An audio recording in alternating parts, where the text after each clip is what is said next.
A maioria das pessoas que tem medo de voar odeia ver notícias sobre acidentes e incidentes na aviação. Mas agora, imagine que você está assistindo a uma cobertura ao vivo de um incidente em andamento enquanto ele acontece. Mas você está sentado dentro da aeronave em que isso está acontecendo. Foi exatamente isso que ocorreu com os passageiros do voo 2902 da JetBlue. Vou contar toda a história, então fique ligado.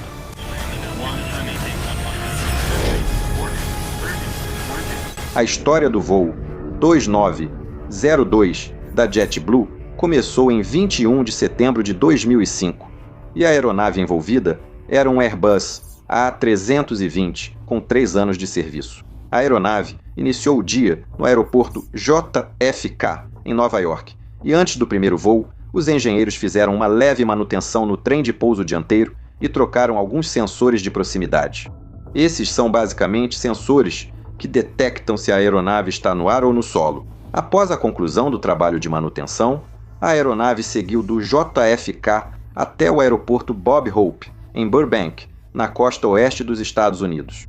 Estava programada uma rápida troca de tripulação e a aeronave voaria de volta ao JFK ainda naquela tarde. Para o voo de retorno, estavam programados 140 passageiros, 4 comissários de bordo e 2 pilotos. Agora, ambos os pilotos eram muito experientes. O comandante era um homem de 47 anos, com 10.800 horas de voo e cerca de 2.500 horas no Airbus A320.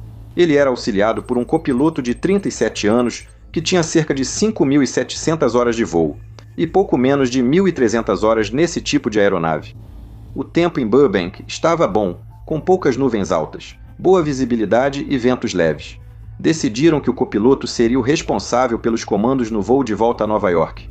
Ele preparou o cockpit e programou o computador de gerenciamento de voo, enquanto o comandante fazia a inspeção externa.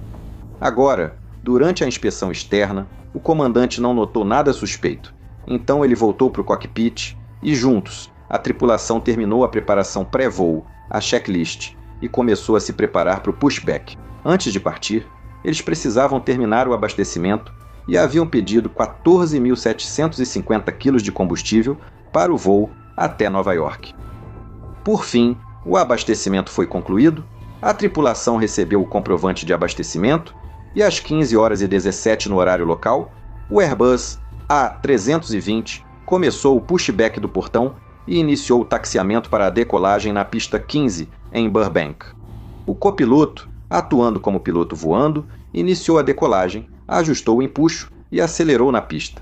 Após decolar e alcançar a razão positiva de subida, pediu ao comandante para recolher o trem de pouso. Agora, é aqui que os problemas começam, porque o comandante se inclina e, de acordo com seu relato, tenta mover a alavanca do trem de pouso para cima, mas ela não se move. Em vez disso, ele recebe a primeira mensagem do ICAM, que é falha no amortecedor do trem de pouso, e logo em seguida aparece a mensagem de falha na direção da roda do trem de pouso dianteiro. Agora, o que realmente aconteceu aqui é que 2 pinos no suporte superior do amortecedor do nariz do trem de pouso se romperam completamente, provavelmente em um voo anterior. Agora, a função desses 2 pinos é impedir que o amortecedor gire dentro do suporte do trem de pouso do nariz. E sem esses pinos, o trem de pouso do nariz realmente se deslocou levemente para fora da posição após a decolagem. Isso foi então detectado pela unidade de controle e interface do trem de pouso, a LGICU, que impede a retração do trem de pouso. E o motivo disso é que há apenas um espaço limitado dentro do poço do trem de pouso dianteiro. E, se o trem de pouso do nariz não estiver na posição correta, pode não haver espaço suficiente para ser retraído corretamente. Por isso, o primeiro aviso foi emitido. E além disso, outro computador, chamado Unidade de Controle de Frenagem e Direção, o BSCU, também percebeu que havia algo errado com o trem de pouso do nariz e desativou a direção do trem de pouso do nariz. E esse foi o motivo do segundo aviso do ECAM. Depois, foi descoberto que, na verdade, o BSCU foi uma das causas desse problema desde o início. Porque o BSCU, em voos anteriores, estava fazendo algo chamado autoteste, que acontecia toda vez que o trem de pouso era selecionado para baixo. o BSCU começava a mover a roda do trem de pouso dianteiro para a esquerda e para a direita algumas vezes, apenas para verificar se a direção dessa roda estava funcionando corretamente. O problema era que ele fazia isso até 57 vezes durante a descida em direção ao aeroporto. E porque, nesta aeronave, o amortecedor não havia sido devidamente pressurizado, ele não tinha recebido a manutenção adequada. Isso fez com que um pouco de atrito se acumulasse no suporte superior. E quando a BSCU estava realizando todos esses autotestes, isso causou fadiga, trincas nesses pinos, que eventualmente os romperam. Os pilotos, é claro, não faziam ideia de que isso estava acontecendo. Eles só sabiam que estavam enfrentando um problema potencialmente muito sério com o trem de pouso. O comandante contatou o controle SOCAL, que autorizou subir a 14 mil pés, antes de transferi-los ao controle de Los Angeles. O controle de Los Angeles, então, deu vetoração para eles num padrão de espera em formato de caixa sobre a região de Palmdale-Lancaster, a 14 mil pés. Esse problema impediu que recolhessem o trem de pouso, engajassem o piloto automático e a automanete, forçando o copiloto a pilotar manualmente com o trem baixado a 14 mil pés e cuidar da comunicação via rádio. Por quê? Enquanto eles estavam em órbita de espera, o comandante começou a entrar em contato com a administração da JetBlue, tanto o despacho operacional quanto com o departamento técnico. A manutenção da JetBlue fez um diagnóstico remoto da aeronave, e esse diagnóstico mostrou que havia a possibilidade de ser uma falha do indicador. Mas, junto com a tripulação, decidiram que o melhor seria voar para o aeroporto de Long Beach. Em Long Beach, a JetBlue tem um grande centro de manutenção e, potencialmente, poderiam pousar lá para dar uma olhada no problema. Depois que eles decidiram, o comandante entrou em contato com a tripulação de cabine e os informou sobre o que acontecia e os planos de seguir para Long Beach. E é nesse momento que a tripulação de cabine informa ao comandante que os passageiros conseguem acompanhar o próprio voo pelo sistema de entretenimento de bordo, porque a aeronave tem um uplink que permite aos passageiros assistirem TV. Isso já vinha acontecendo há algum tempo, e como isso estava acontecendo na região de Los Angeles, várias emissoras de TV já tinham começado a noticiar que a aeronave enfrentava um problema. Então, os passageiros estão, na verdade, se assistindo nas notícias em tempo real. Isso é algo que eu nunca tinha ouvido falar antes. E definitivamente não é algo do qual eu gostaria de fazer parte.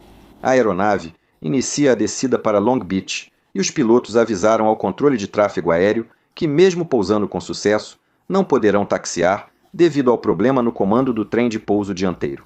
Durante a descida em direção a Long Beach, o comandante também pediu à torre se seria possível fazer uma passagem baixa pela torre para que eles pudessem inspecionar a posição do trem de pouso dianteiro antes do pouso propriamente dito.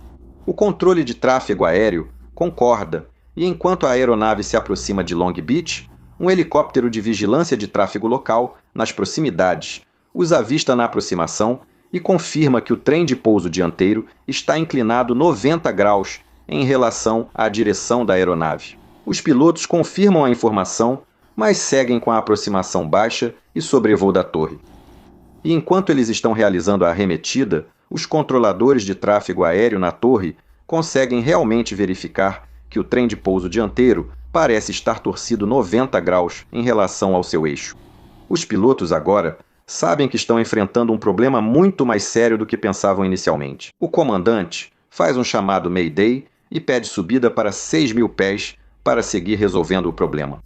Quando estabilizam a 6 mil pés, eles sabem que não há ações do ICAM para esse problema específico e também não há orientação real nos manuais deles. No entanto, existe orientação para algo chamado pouso com trem de pouso inseguro. Agora, isso não é exatamente o que os pilotos estão enfrentando, porque, na verdade, eles têm todo o trem de pouso estendido, e eles têm indicação verde no indicador do trem de pouso, basicamente dizendo que o trem de pouso está seguro. Mas eles também sabem que a roda do trem de pouso dianteiro está sob a 90 graus em relação ao eixo, e não têm certeza de que, se pousarem com esse problema, o trem de pouso será capaz de suportar a quantidade de estresse ao qual será submetido. Ele pode potencialmente colapsar e, nesse caso, teoricamente, eles estariam numa situação de trem de pouso inseguro. Então, é assim que estão lidando com essa questão. Agora, uma coisa que está jogando a favor do piloto aqui é a quantidade de combustível que eles têm a bordo. O Airbus A320 é uma aeronave de curta a média distância, o que significa que há uma diferença razoavelmente pequena entre o peso máximo de decolagem e o peso máximo de pouso. Por isso, não é necessário um sistema de despejo de combustível no Airbus, assim como no Boeing 737 que piloto. Isso significa que a única forma dessa aeronave reduzir o peso de pouso e o estresse no trem dianteiro é queimando combustível. E como tem muito a bordo, é o que estão fazendo agora. A aeronave volta a receber vetoração radar, agora entre a ilha de Santa Catalina e o porto de Long Beach. E mais uma vez, os pilotos precisam discutir, junto com o representante da companhia, qual é a melhor solução para esse problema. E o tipo de coisa que estão discutindo é: existe algum reset de sistema que possamos fazer que possa, potencialmente, fazer com que o trem de pouso do nariz volte para a posição centralizada novamente? Além disso, qual nível de combustível vai nos dar o melhor centro de gravidade traseiro e que vai tirar o máximo possível do estresse sobre o trem de pouso do nariz durante o pouso? Que tipo de configuração devemos usar durante o pouso e como a aeronave vai se comportar assim que baixarmos o trem de pouso do nariz? Existem outros checklists que devemos seguir e que não são tão evidentes para nós? Além disso, como lidar com os passageiros, como instruir passageiros e a tripulação de cabine o que fazer após o pouso? Como seria uma evacuação? Agora, todo esse tipo de discussão e a forma como essa tripulação está conversando entre si demonstram um uso fantástico de gerenciamento de ameaças e erros. Porque é exatamente assim que devemos lidar com isso. Você se depara com algum tipo de problema e então precisa projetar como esse problema vai te afetar no futuro. Essa é a parte do gerenciamento de ameaças e erros. E é isso que eles fazem. É um ótimo exemplo de tomada de decisão com tempo disponível. Outra coisa que os pilotos precisam decidir neste momento é para qual aeroporto eles vão desviar. Inicialmente, eles estavam considerando a base aérea de Edwards, Miramar, mas o comandante decidiu que, na verdade, preferia ir ao Aeroporto Internacional de Los Angeles. E o motivo para isso é porque a pista é um pouco mais longa e eles também têm uma pista muito larga. E ele pensou que se fossem ter problemas com o controle direcional do pouso, seria melhor ter uma pista mais larga. Novamente, mostrando boa consciência situacional, os pilotos informaram a tripulação de cabine, na parte traseira da aeronave, sobre o problema enfrentado. Eles foram orientados a mover passageiros e bagagens de mão para a traseira da aeronave, buscando deslocar o centro de gravidade para trás e aliviar a pressão no trem de pouso dianteiro. Eles também estão distribuindo cobertores, travesseiros, explicando aos passageiros o que está acontecendo, servindo bebidas não alcoólicas e começando a prepará-los para um pouso de emergência. E devo dizer que a descrição disso no relatório final demonstra a excelente competência da tripulação de cabine. Eles estão fazendo o trabalho exatamente da maneira que deveriam fazer. Realmente, muito bom de ver. Infelizmente, os passageiros ainda se viam nas notícias nas telas de entretenimento de bordo nesse momento. E um desses passageiros, o roteirista Zach Dean, realmente começou a refletir sobre a própria mortalidade nessa situação. E isso acabou inspirando ele a escrever um roteiro que se tornou o filme Fuga Mortal. A tripulação de cabine desligou as telas de entretenimento cerca de 50 minutos antes da aproximação do aeroporto de Los Angeles. Antes de iniciar a aproximação, o comandante avisa novamente à tripulação de cabine que, após o pouso, o trem de pouso dianteiro pode colapsar, e nesse caso será preciso evacuar. Mas, com o trem de pouso dianteiro colapsado, a aeronave ficará em um ângulo estranho, com o nariz baixo e a traseira alta. Então, ele orienta para não utilizarem as saídas de emergência traseiras caso isso aconteça, pois existe a possibilidade de que os escorregadores de evacuação não sejam longos o suficiente para sequer tocarem o solo abaixo deles. Isso mostra novamente o excelente gerenciamento de ameaças e erros e a consciência situacional da tripulação de voo. Quando a aeronave deixa 6.000 pés e começa a descer em direção ao aeroporto de Los Angeles, milhões de pessoas estão assistindo ao vivo.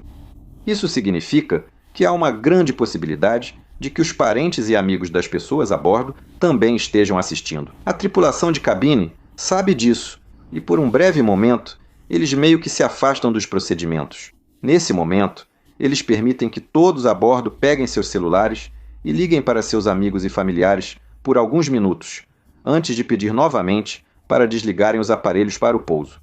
E eu acho que isso demonstra uma grande compaixão e compreensão por parte da tripulação de cabine. No solo, as equipes de resgate no aeroporto de Los Angeles tiveram tempo para se preparar para a chegada da aeronave. Eles reuniram os equipamentos de emergência perto da pista 25 esquerda, onde a aeronave vai pousar, mas não espalharam espuma retardante de fogo. Já comentei o motivo disso num vídeo anterior que você pode conferir, mas resumidamente, já foi comprovado que espalhar espuma na pista antes de um pouso de emergência, na verdade, não ajuda muito. É muito difícil prever exatamente onde a aeronave vai tocar o solo, e mesmo que você consiga, isso não vai ter muito efeito. O principal motivo para não fazermos isso é que isso consome espuma retardante de fogo valiosa, que talvez seja necessária se o pior acontecer e a aeronave realmente pegar fogo. Então, hoje em dia, seria muito raro você ver o corpo de bombeiros espalhando espuma na pista antes de uma chegada de emergência, praticamente em qualquer lugar do mundo. O tempo no aeroporto de Los Angeles está lindo enquanto a aeronave se aproxima. O vento de superfície está em 240 graus, a 13 nós alinhado com a pista 25 esquerda, poucas nuvens e temperatura de 21 graus Celsius. Após quase 3 horas no ar e com o combustível reduzido para 4.500 quilos, que foi demonstrado ser a carga de combustível ideal no Airbus A320 para posicionar o centro de gravidade o mais a ré possível, o comandante, que agora assumiu o papel de piloto nos controles, inicia a aproximação. O comandante escolheu a pista 25 esquerda por ser a mais longa da região. Ela tem 3.328 metros de comprimento. E a tripulação vai precisar de toda essa pista, porque agora eles estão seguindo o procedimento chamado pouso, com trem de pouso, em condição insegura. Esse procedimento indica ao comandante que eles precisam fazer algumas coisas, mas após o pouso não devem usar nem os reversores de empuxo, nem os spoilers ou o auto-brake da aeronave. Então por que eles não poderiam fazer isso?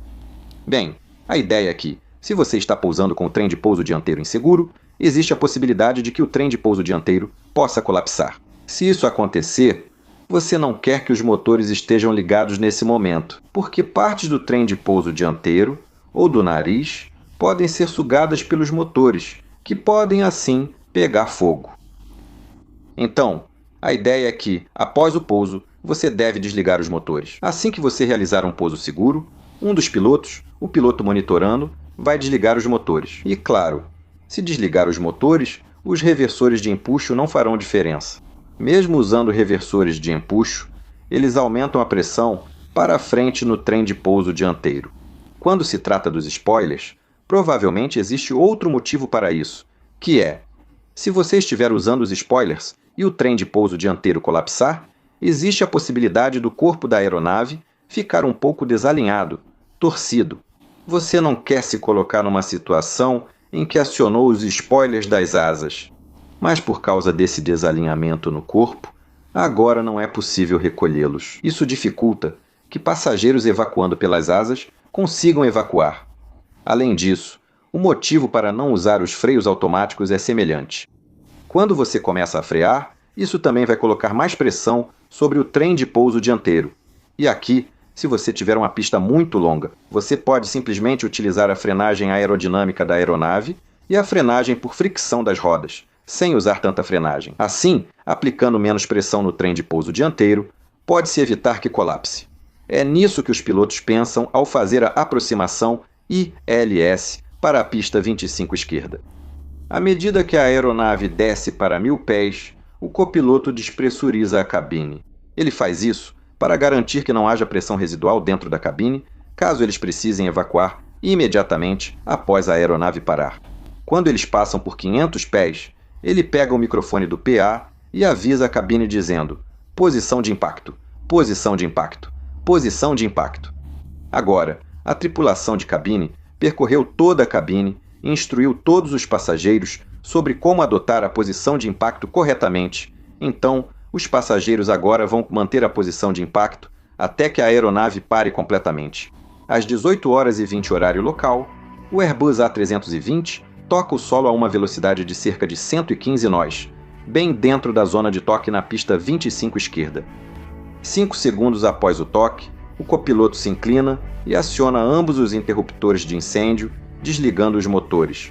O comandante mantém o nariz da aeronave elevado para afastar o trem de pouso dianteiro do solo o máximo possível, mas sabe que não pode prolongar a manobra até que os profundores percam eficácia aerodinâmica. Então ele baixa o trem de pouso dianteiro.